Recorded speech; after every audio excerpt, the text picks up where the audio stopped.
ஏம்மா, இந்த தோசை கொஞ்சம் தீயாம எத்துன்னு வரியா?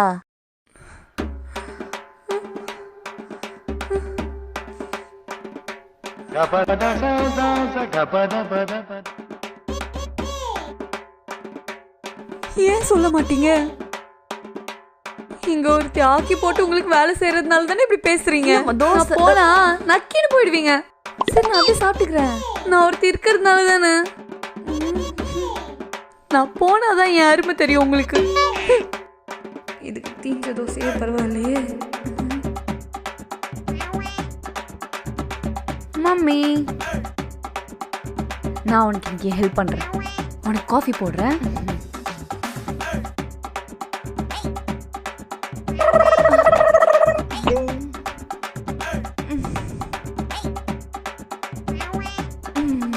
சாரி, உதவி பண்ணலனாலும் உபத்திரம் பண்ணாம இரு. தலையெழுத்து. சரி, நீயே பண்ணு. ஹெல்ப் பண்ணலாம் வந்தா ரொம்ப தான் பண்றேன். போ. ஒருத்தி கஷ்டப்பட்டு தனியா வேலை செஞ்சுட்டு இருக்காளே, ஹெல்ப் பண்ணணும்னு உங்க யாருக்காவது ஒருத்தருக்கு தோணுச்சா? எல்லாம் நான் போனாதான் என் அருமை தெரியும்.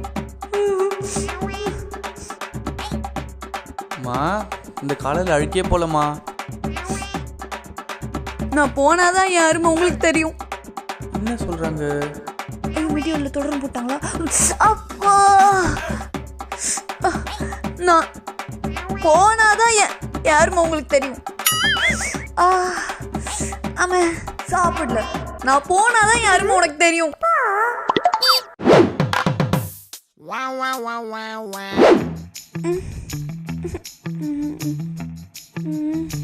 அதுக்குள்ள 4 மணி ஆயிடுச்சா? 4:01 ஆயிடுச்சா? ஐயோ, அம்மா திட்டுவாங்களே.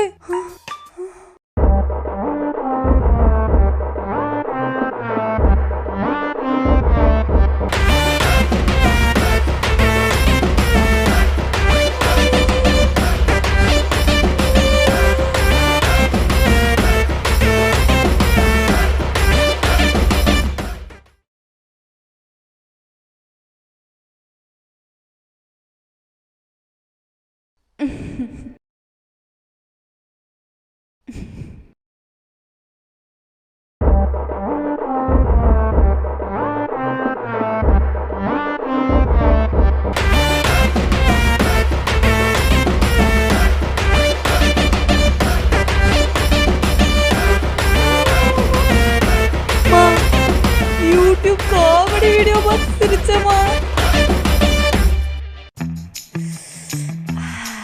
நான் பசி பல்லு வதுக்க நிறுத்தி சாப்பிட வேண்டியதான். என்ன அதே சத்தம் கேக்குது? என்ன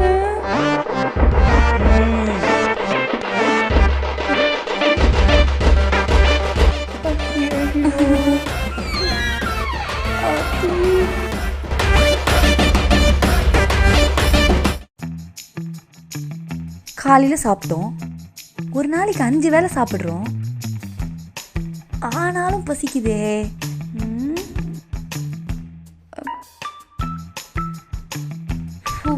என்னகம்? ஐயோ அம்மா,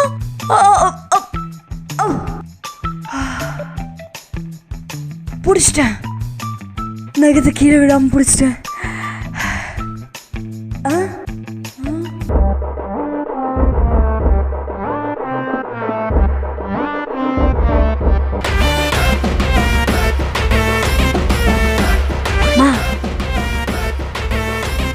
நகை கீழே விடாம பிடிச்சிட்டோமா? என்னவா இருக்கும்? ஐயோ, மண்டை மேல இருக்க கொண்டே மறந்துட்டேனா? இது எப்ப கழண்டுச்சுன்னு தெரியலம்மா. ஐயோ அம்மா,